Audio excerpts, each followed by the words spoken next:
అందుకే అప్పు కట్టాల్సిన నా కొడుకులు లుంగి లెగ్గట్టుకొని వస్తున్నారు. ఇలాంటి పనులు చేసే గుండ్ల మీద తన్నించుకునే దాకా వచ్చావు. ఊర్లో అందరూ అది నేను గుండ్ల మీద తన్నింది అనట్లేదు, అది నీకు.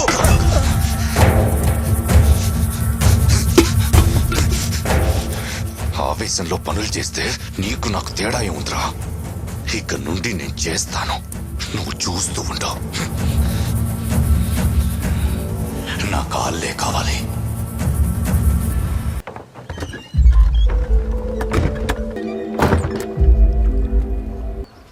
ఎల్లుండి పెళ్ళంట కదా, పిలవటానికి వచ్చావా? మళ్ళీ ఇది మనం కలిసే ఆఖరి సార్ అవ్వచ్చు.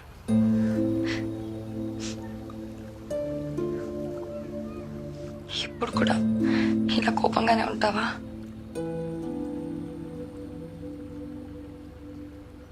నువ్వు నాకు నీ ఇష్టాన్ని చెప్పకపోయి ఉంటే ఎన్నేళ్ళైనా నా మీద ఇష్టం అలానే ఉండేది కదా.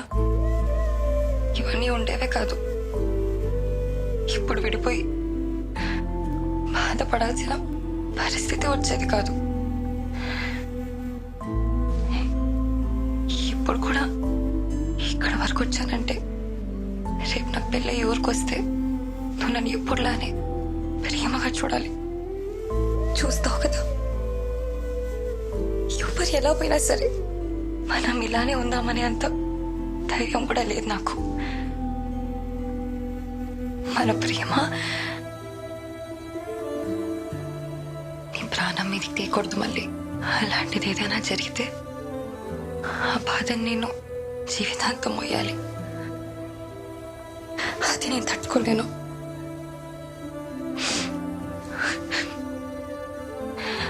అందుకే ఆ సంబంధం కూడా ఒప్పేసుకున్నాను.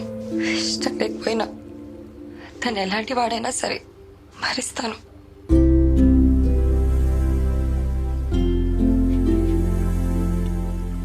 నీకు సంబంధం ఖాయమైందని తెలిసి కోపంలాడెవడో కనుక్కున్నా. సానా మంచోడంట, నిన్ను బాగా చూసుకుంటాడేమో. నీకంటే బాగా చూసుకుంటాడా మళ్ళీ? నీ టైం పోతున్నట్టుంది, వెళ్దు. మళ్ళీ 10 నిమిషాలు లేట్ అయితే పెళ్ళేం ఆగిపోదు.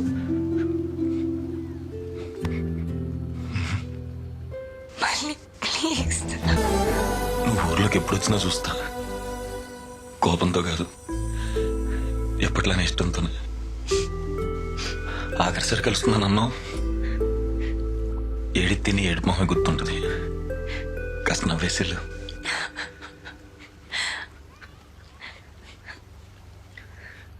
నీకు ఒకవేళ కొడుకు పుడితే నా మీద ప్రేమ తడికి మళ్ళీ అని పేరెట్టుకో. మళ్ళీ అడుకో తెలిసిన తర్వాత నన్ను తిట్టుకో. బయట ఎవరైనా ఉన్నారని చూసి వస్తా, వెళ్దు కానీ. పర్లేదు, చూడండి.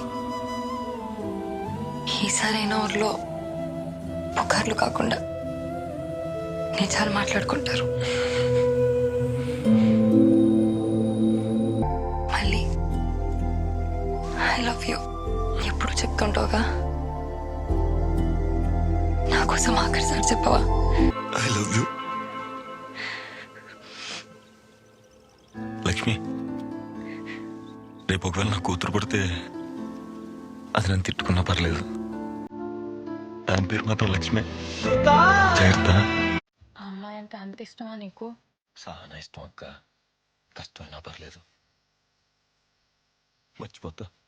నిజంగా మర్చిపోగలవేరా?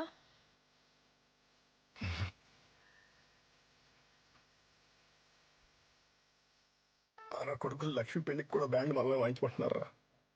డబ్బులు ఒప్పులు కట్ చేసుకుంటాడంట. బ్యాండ్ స్థలం కూడా పెళ్లి అయ్యాక లాగేసుకుంటారట. లక్ష్మి పెళ్లికి నువ్వు రావద్దురా. మళ్ళీ లక్ష్మి ఊర్లోకి ఎప్పుడు వస్తుందో, అసలు వస్తుందో రాదో ఒక్కసారి మనస్ఫూర్తిగా చూసుకుంటా బాబాయ్. ఏమైంది? అక్కేమైనా కనిపించిందా? అక్కింటికి వెళ్ళలేదా? లేదురా, రాలేదు. పద్మింటికి రాలేదా? లేదయ్యా, పొద్దుననంగా వెళ్ళింది, ఇంకా రాలేదు. నాకేదో భయంగా ఉందయ్యా. భయం ఎందుకమ్మా, కంగారు పడుకో, వచ్చే శుద్ధులే. నువ్వు ఇంటికి వెళ్ళు. నువ్వు ఇంటికి వెళ్ళు. ప్రసాద్, అమ్మని ఇంటికి తీసుకెళ్ళు. మీరు రండిరా. అన్నయ్య, పద్మీట ఏమైనా కనపడిందా? లేదురా. నువ్వు చూసా ఉన్నా? చూడలేదన్నా.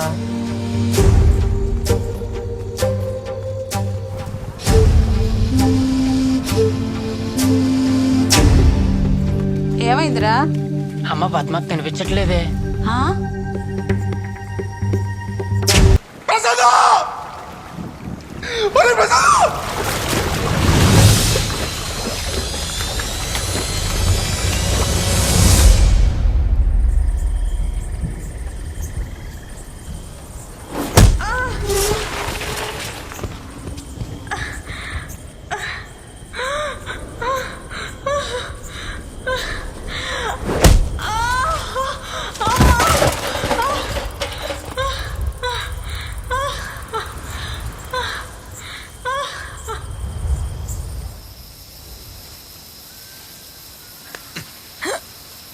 ఏంటే తల నొప్పిగా ఉందా?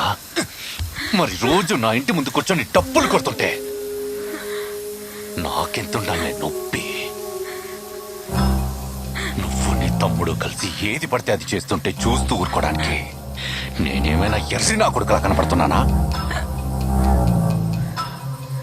సరే, నా కాళ్ళు పట్టుకుని క్షమాపణ అడగలే, నేను వదిలేస్తా.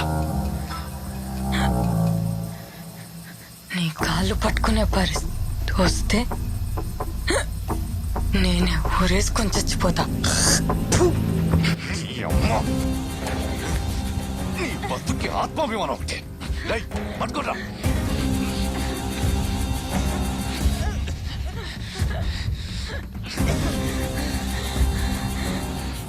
దాహం వేస్తుందా? చనిపోయే ముందు నీ ఆఖరి కోరిక నేను తీరుస్తా. రై, పైపు తీసుకురండి రా.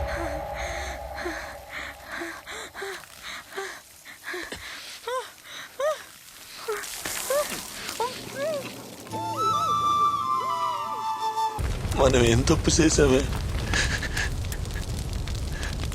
అన్ని పనులకి హింసే సమాధానం కాదని చెప్పిన నిన్నే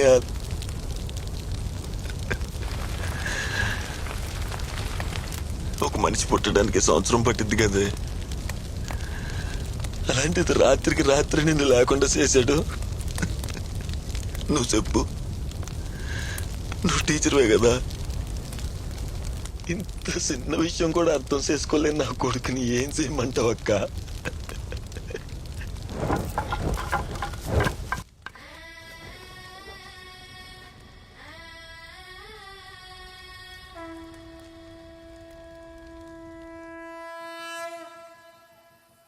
ఇది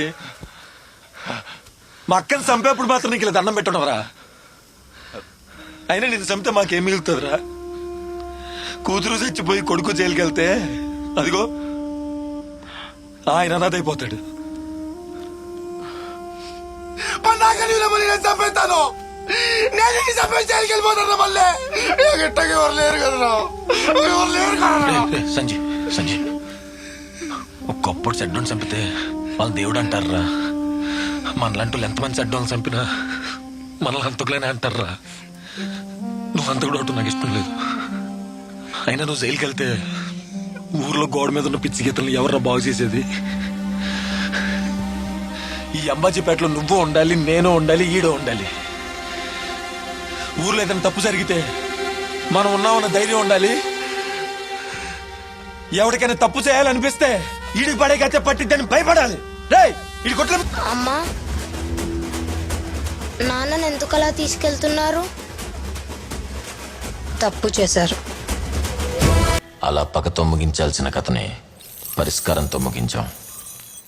అప్పటి వరకు వెంకటని చూసి భయపడిన ఊరు ఇప్పుడు తన పరిస్థితిని చూసి నవ్వటం మొదలెట్టింది.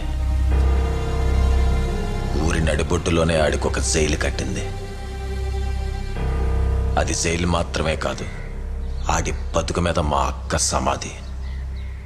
తప్పు చేస్తే ఎంత బలవంతుడైనా సరే శిక్ష అనుభవించాల్సిందే అన్న ఆలోచనకి పునాది. లక్ష్మి, లక్ష్మి, బారసాలకని వచ్చాం. అవునా? మంచిది.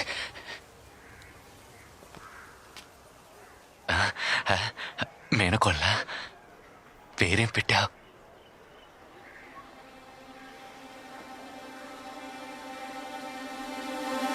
ఇక నుంచి పద్మ అనే పేరు ఈ ఊర్లోనే వినపడతావు. పద్మ.